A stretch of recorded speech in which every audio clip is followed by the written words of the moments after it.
আপনাদের জানাই অনেক অনেক শুভেচ্ছা এবং অভিনন্দন।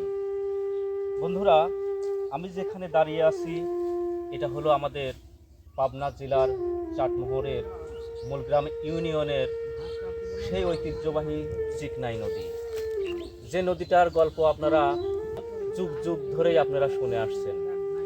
কিন্তু নদীর বর্তমান অবস্থা দেখেন, জঙ্গল এবং বিভিন্ন আবর্জনা এসে ভরাট হয়ে গেছে এবং মাটি ভাঙার কারণে নদীটা বদ্ধ হয়ে গেছে। এক সময় এই নদীতে অনেক জেলেরা প্রায় দিনরাত 24 ঘন্টায় মাছ ধরত। আবার এই নদীর পানি এত স্বচ্ছ ছিল, এত টলটলে ছিল যে রাতের রাতের হচ্ছে চাঁদটাও নদীর পানিতে দেখা যেত।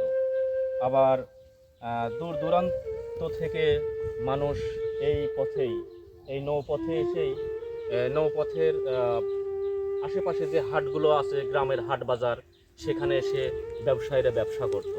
কিন্তু বর্তমানে দেখেন নদীর এমন বেহাল অবস্থা যে এখানে ব্যবসা বাণিজ্য সবই তো বন্ধ, নৌকা চলাচল বন্ধ, মাছ ধরা বন্ধ, সব কিছুই বন্ধ হয়ে আছে।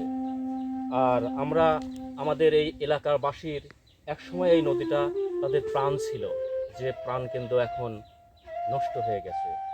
তাই আশা করব এই নদীটা পূর্বের মতো আবার তার জীবন ফিরে পাক। এই শুভকামনায় আজকের মতো বিদায়।